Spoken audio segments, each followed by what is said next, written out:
एक जंगल के एक विशाल पेड़ पर एक नंदिनी चिड़िया अपने बच्चों के साथ रहती थी। वह दिल की अच्छी थी, लेकिन थोड़ी सी आलसी थी।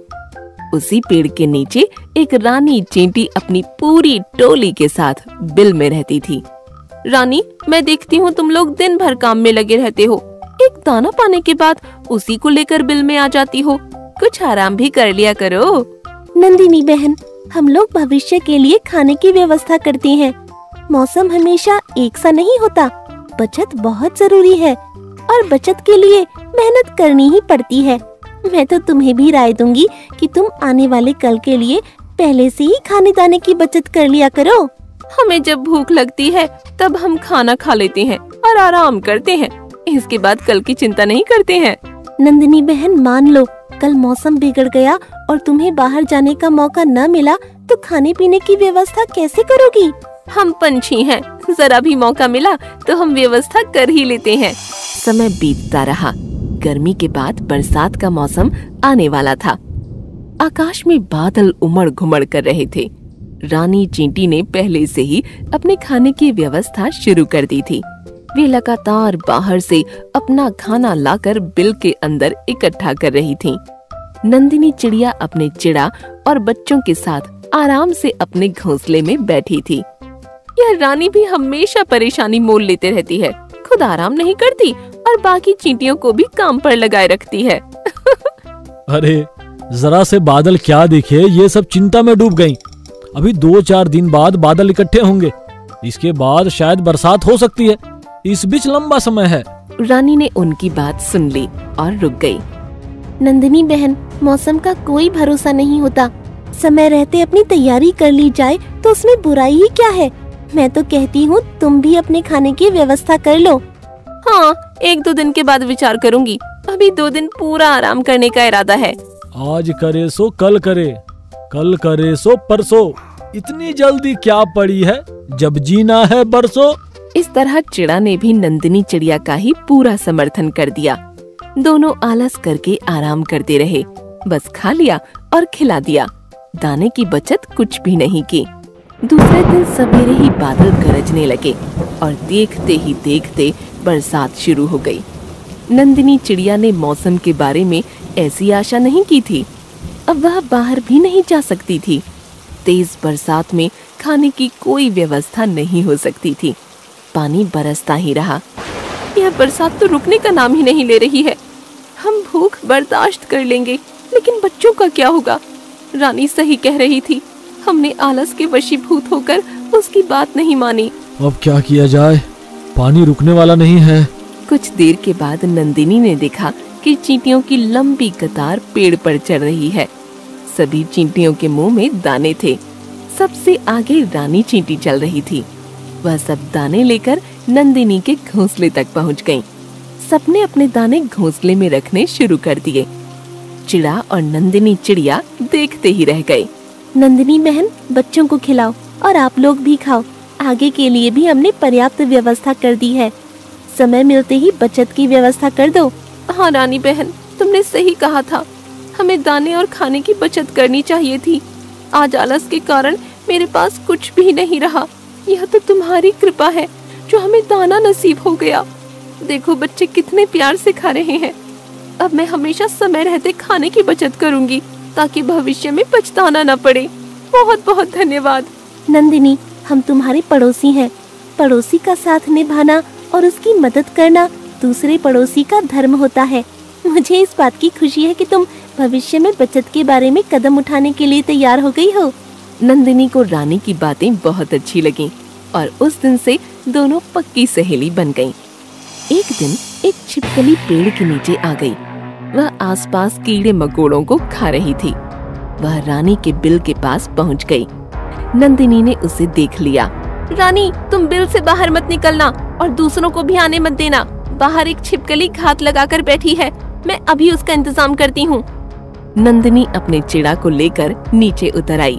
ए छिपकली, लगता है तू भूलकर हमारी गली में आ गई। अब चुपचाप पतली गली से निकल जा, वरना ऊपर भेज दूंगा।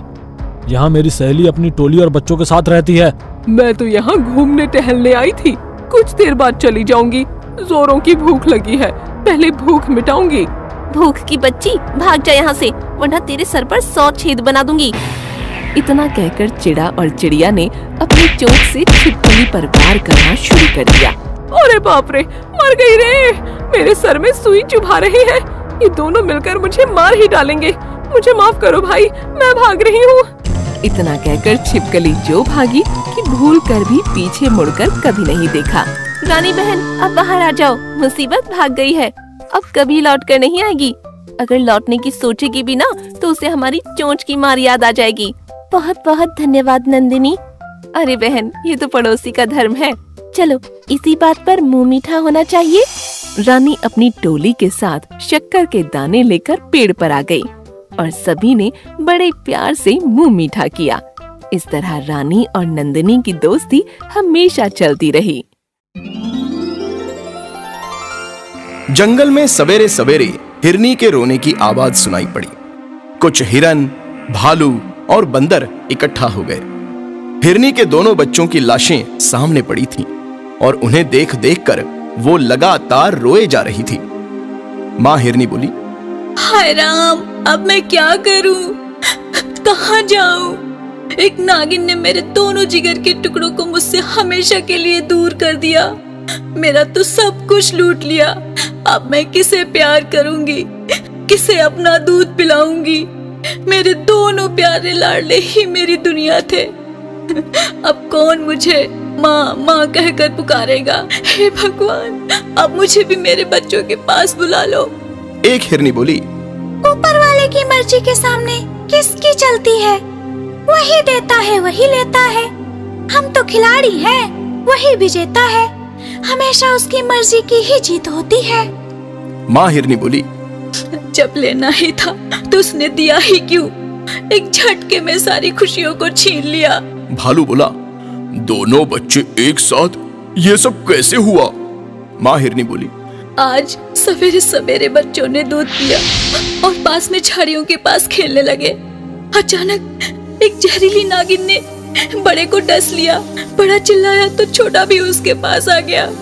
छोटे ने गुस्से में नागिन को मारना चाहा तो जालिम नागिन ने उसे भी काट लिया और भाग गई। उस नागिन ने मेरे दोनों बच्चे मुझसे हमेशा के लिए छीन लिए। भालू बोला, बहन, ये तो बहुत बुरा हुआ। वैद्य काका आ गए हैं, वो दोनों बच्चों की नाड़ी देखना चाहते हैं। एक बंदर बोला, हाँ हाँ, देख लीजिए। एक बुजुर्ग भालू वैद्य ने दोनों बच्चों की नब्ज देखी और उन्होंने नकारात्मक इशारे से सर झुका दिया। माँ हिरनी उन्हें देखकर फिर से रोने लगी। दोनों मासूम बच्चों की लाश सामने पड़ी थी और ऐसा लग रहा था जैसे दोनों सो रहे हों। मौत ने तो उन्हें हमेशा के लिए सुला ही दिया था। आसपास सभी जानवरों की आंखें नम हो गई थीं। एक हिरनी बोली, हम लोगों की भी क्या किस्मत है, हमेशा मौत के साए में जीते रहते हैं। कोई नहीं जानता कि किस रूप में मौत आएगी और किसको ले जाएगी। मौत कभी भी किसी की भी गोद सूनी कर देती है और किसी को भी अनाथ बना देती है। दूसरी हिरनी बोली, बहन, हिम्मत से काम लो। सभी जानवर हमदर्दी दिखाकर चले गए। हिरनी बेचारी न भूलने वाले दुख के साथ सिसकती पड़ी रही। वो कुछ खा पी नहीं रही थी। एक हाथी उसके पास आया। हिरनी बहन, कब तक ऐसे करोगी? अब कुछ खा पी लो। ईश्वर तुम्हें सब कुछ सहने की शक्ति भी दे, यही मेरी प्रार्थना है। ये लो, कुछ चारा लाया हूं, खा लो। हाथी के बहुत जिद करने के बाद हिरनी ने कुछ चारा खाया और चुपचाप बैठ गई। उसे बार बार अपने दोनों बच्चों का ही ख्याल आ जाता था। कुछ दिन बीत गए। अचानक उसी झाड़ी से कुछ नागिन के बच्चे बाहर आ गए। एक गोरिल्ला की नजर उन नागिन के बच्चों पर पड़ गई। वो डंडा लेकर उन्हें मारने के लिए आगे आ गया। नागिन भी आगे निकल आई। नागिन बोली, ए गोरिल्ला भाई, ये मेरे बच्चे हैं, मेरे जिगर के टुकड़े हैं, इन्हें मत मारो, मैं तुम्हारे आगे हाथ जोड़ती हूँ। गोरिल्ला बोला, जहरीली नागिन, मैं तुझे भी मौत के घाट उतार दूंगा और तेरे बच्चों को भी मार दूंगा। तुम लोग अपने जहर से दूसरे को मारते हो, दूसरों की दुनिया उजाड़ते हो। गोरिल्ला को डंडा लेकर खड़े देखकर माँ हिरनी समझ गई कि अब नागिन और उसके बच्चों की खैर नहीं है। नागिन स्वयं को बचाकर भाग जाएगी, लेकिन उसके बच्चे बच नहीं पाएंगे। बच्चों की मौत का आघात बहुत ही दुखदाई होता है। माँ हिरनी गोरिल्ला के सामने आकर खड़ी हो गई और बोली, गोरिल्ला भाई, इन बच्चों को मत मारो, इन्हें छोड़ दो। एक माँ सब कुछ सह सकती है, लेकिन बच्चों का हल्का सा भी दर्द नहीं सह सकती। गोरिल्ला बोला, हिरनी बहन, क्या तुम भूल गई कि इस नागिन ने तुम्हारे दोनों बच्चों को डसकर मौत की नींद सुला दिया था, तुम्हें दुख के सागर में गिरा दिया था। तुम उसके ही बच्चों को बचाना चाहती हो? माँ हिरनी बोली, हाँ, मैं इसके बच्चे को बचाना चाहती हूँ। डसना तो नाग नागिन का स्वभाव है। नागिन बहन, अपने बच्चों को यहाँ से हटा दो। मैं नहीं चाहती कि उन पर कोई खतरा आए। नागिन बोली, मुझे माफ कर दो बहन, मेरे कारण तुम्हारी गोद सूनी हो गई। मैं तुम्हारे सामने प्रस्तुत हूँ, मुझे मारकर अपना बदला पूरा कर लो। माँ हिरनी बोली, भाई गोरिल्ला, अब मेरे और नागिन के बीच में सारा मामला आ गया है। अब मैं इसे इसके किए की सजा दूंगी। नागिन बोली, हाँ बहन, मैं किसी भी सजा को भोगने के लिए तैयार हूँ। मेरा सर तुम्हारे सामने झुक गया है। माँ हिरनी बोली, मैं जो भी कहूँगी उसका तुम्हें पालन करना होगा। नागिन बोली, ठीक है, मैं अपनी जान भी देने के लिए तैयार हूँ। माँ हिरनी बोली, जान तो जाएगी, लेकिन तुम्हारी नहीं, मेरी। मुझे आकर डस लो ताकि मैं अपने बच्चों के पास पहुँच जाऊँ। उनके बिना यह जिंदगी जीना भी एक सजा है। मुझे इस सजा से सदा के लिए मुक्त कर दो। आओ, मेरे प्राण हर लो। नागिन बोली, नहीं बहन, मुझसे यह ना हो सकेगा। मैं अपने प्राण देना चाहती हूँ, लेकिन तुम्हारे प्राण लेने की बात तो मैं सपने में भी नहीं सोच सकती हूँ। माँ हिरनी का ये अनोखा रूप जंगल में किसी जानवर ने नहीं देखा था। उसके अंदर संतान प्रेम के साथ साथ अद्वितीय दया भाव भी था, जो अपनी संतान की दुश्मन के भी प्राण नहीं लेना चाहती थी। नागिन बार बार सर झुकाकर माँ हिरनी के चरणों में प्रणाम करती रही। एक बरगद के पुराने पेड़ पर मोटा सा कौवा रहता था। वो दिन भर कांव कांव करता, आलस करके बैठा रहता और चोरी करके अपना पेट भरता। उसका घोंसला भी कई जगह से टूटा हुआ था। उसके पास ही एक छोटा कबूतर रहता था। वो बड़ा मेहनती और नेक था। उसने अपने घोंसले को भी बहुत ही शानदार ढंग से बना रखा था। वो हर पक्षी की मदद करता था। कबूतर कौवे को अक्सर अच्छी राय ही देता था, मगर कौवा उसकी बात सिर्फ सुन लेता था। कौवा भाई, आकाश में बादल इकट्ठे हो रहे हैं, बीच में तूफान का भी अंदेशा है। क्या तुमने अपने घोंसले के हालात के बारे में भी सोचा है? सही कह रहे हो भाई, सोच रहा हूँ 2-3 दिन में घोंसले की दुरुस्ती होनी चाहिए। मौसम जैसा भी हो, उससे अपनी दोस्ती होनी चाहिए। कुछ देर के बाद कौवे ने पेड़ पर इधर उधर नजर दौड़ाई और उसे कुछ घोंसलों में खाने की वस्तुएं पड़ी दिखी। बस फिर क्या था, खाना चुराना और खाना। चोंच मारकर लपक लिया, मुफ्त का खाना चुरा लिया। चाहे जहां से मिले खाना, बस उसे था चुराना। उसे घोंसले से ज्यादा पेट की चिंता रहती थी। उसकी आलस ही फिर चोरी में बदलती थी। 3 दिन बीत गए और कौवा आलस करके बैठा ही रहा। बीच में कुछ तेज हवा चली और कौवे के दिमाग में मच गई खलबली। उसका आधा घोंसला देखते ही देखते उड़ गया। कौवा सर पकड़कर बैठ गया।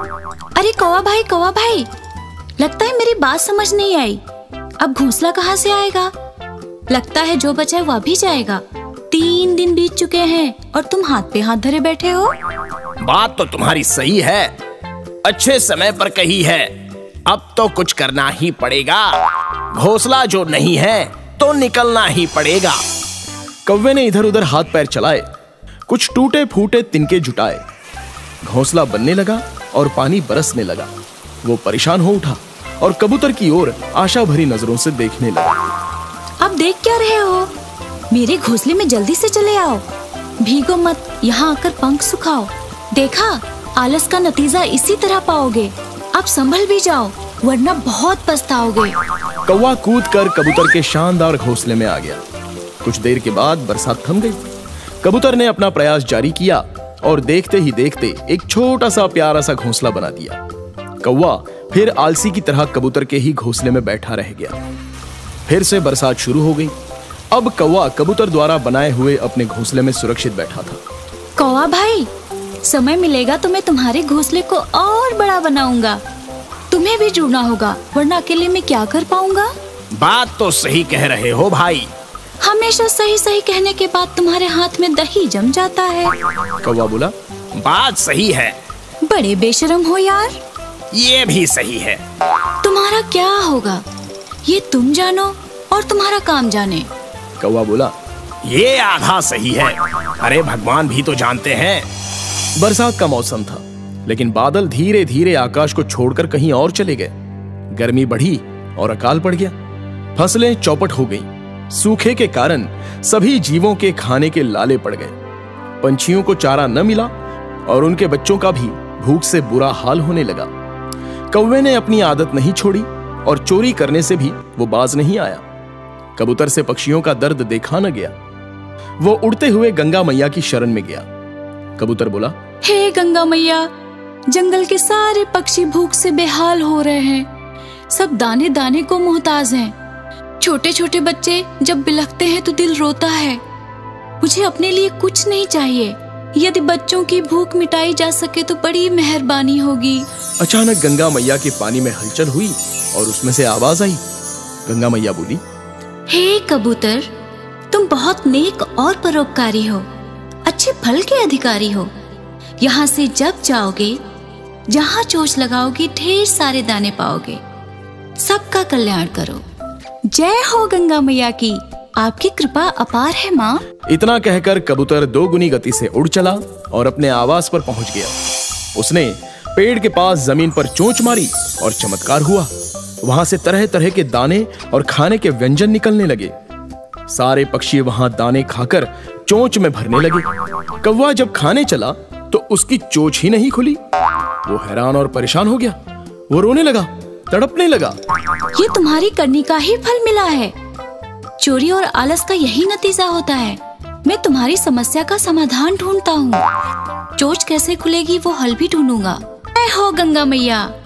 इतना कहकर कबूतर ने अपनी चोंच कौवे की चोंच से लड़ा दी और कौवे की चोंच खुल गई। वो खाने लगा। कबूतर बोला, कौवा भाई, पता नहीं, बस 1 मिनट रुक जाओ। पहले एक कसम खाओ कि आज के बाद कभी चोरी और आलस नहीं करोगे। कौवा बोला, मैं कसम खाता हूँ, आज के बाद कभी आलस और चोरी नहीं करूंगा। मेहनत से अपना पेट भरूंगा। कबूतर भैया को अपना गुरु कहूंगा। इतने में कबूतर ने खुश होकर आकाश की तरफ चोंच उठाई और नई नई बदरियां नजर आई। देखते ही देखते मौसम सुहाना हो गया।